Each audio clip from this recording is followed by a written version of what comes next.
Hi friends, welcome to Malmala world. இன்னைக்கு உங்களுக்காக நான் என்ன கொண்டு வந்திருக்கேன்னு பார்த்தா 2 டிஃப்ரெண்ட்டான சைட் டிஷ் தான் கொண்டு வந்திருக்கேன். ஒன்று வந்து சேனக்கிழங்கு ட்ரை சாப்ஸ், இன்னொன்று வந்து சிறுகீரை பொரியல். என்னடா கீரை பொரியலா, இது போய் எப்படி பிடிக்காதே அப்படின்னு நினைக்காதீங்க. நான் சொல்கிற மெத்தடில் நீங்கள் ட்ரை பண்ணி பார்த்தீங்க அப்படின்னா ரொம்ப சூப்பராக இருக்கும். பிடிக்காதவங்க கூட ரொம்ப வேணும்னு கேட்டு வாங்கி சாப்பிடுவாங்க. இப்போ நான் இமேஜ் காட்டுறேன் பார்த்தீங்களா, இதுதான் சேனக்கிழங்கு. சேனக்கிழங்கு நல்லா நான் தோல் சீவிட்டு வாஷ் பண்ணி க்யூபாக கட் பண்ணி சுடு தண்ணியில் கொஞ்சமாக உப்பு, டர்மரிக் பவுடர், கொஞ்சமாக புளி தண்ணி போட்டு நல்லா வேக வச்சு கிழங்கு நல்லா ஆற வச்சு எடுத்து வச்சுக்கோங்க. இப்போ அந்த ஆறின கிழங்க நல்லா சூடான எண்ணெயில் போட்டு நல்லா பொரிச்சு எடுத்தீங்க அப்படின்னா நல்லா மொறு மொறுன்னு கிடைக்கும். இப்போ இதை பிளேட்டுக்கு ட்ரான்ஸ்ஃபர் பண்ணி வச்சுக்கோங்க.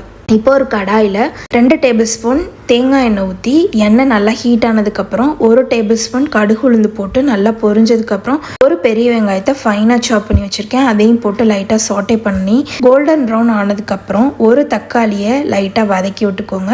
இப்போது இந்த மசாலுக்கு தேவையான அளவு மட்டும் உப்பு போட்டுக்கோங்க. 1 table spoon turmeric powder, 1 table spoon chilli powder, ஒரு 1/2 table spoon garam masala, 1/2 table spoon சோம்பு பவுடர், இது எல்லாத்தையும் போட்டு லைட்டாக சாட்டே பண்ணி எண்ணெய் பிரிஞ்சதுக்கப்புறம் 10 பூண்டு 10 முந்திரி பருப்பு இதை வந்து நான் லைட்டாக பல்ஸ் மோடில் போட்டு எடுத்துகிட்டு வந்திருக்கேன். அதையும் போட்டு லைட்டாக வதக்கிட்டு ஒரு கொத்து கருவேப்பிலை போட்டு வதங்கினதுக்கப்புறம் கொஞ்சமாக தண்ணி தொளிச்சு அந்த மசால் வேகிறதுக்காக தண்ணி தொளிச்சு இப்போது நல்லா மசால் வெந்து எண்ணெய் பிரிஞ்சதுக்கப்புறம் நம்ம ரோஸ்ட் பண்ணி வச்சுருந்த சேனக்கிழங்க அதில் போட்டு நல்லா 2 பெரட்டி விட்டு கை நிறைய கொத்தமல்லி எடுத்து அது மேலே போட்டு நல்லா பெரட்டி விட்டுக்கோங்க. இப்போ லாஸ்ட்டாக ஸ்டவ் ஆஃப் பண்ணுறதுக்கு முன்னாடி ஒரு டேபிள் ஸ்பூன் மிளகு சீரக பொடி போட்டு நல்லா இறக்கி சர்வ் பண்ணிங்கன்னா சூப்பரான சேனக்கிழங்கு ட்ரை சாப்ஸ் ரெடி ஆயிரும். நிறைய பேர் வந்து இது கருணக்கிழங்குன்னு சொல்லுவாங்க.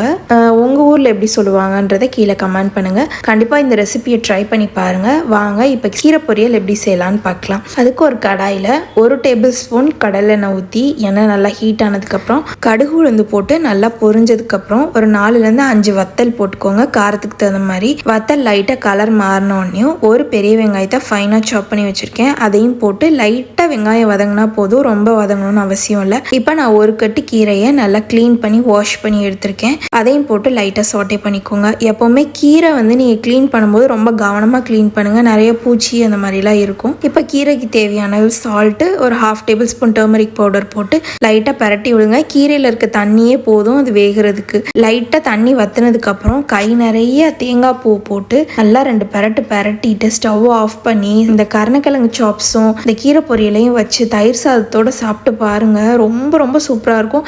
இன்றைக்கி நான் பருப்போடு சர்வ் பண்ணேன். நம்ம சேனல் பிடிச்சா சப்ஸ்கிரைப் பண்ணி லைக் பண்ணிக்கோங்க. ஓகே, தேங்க்யூ, பாய்.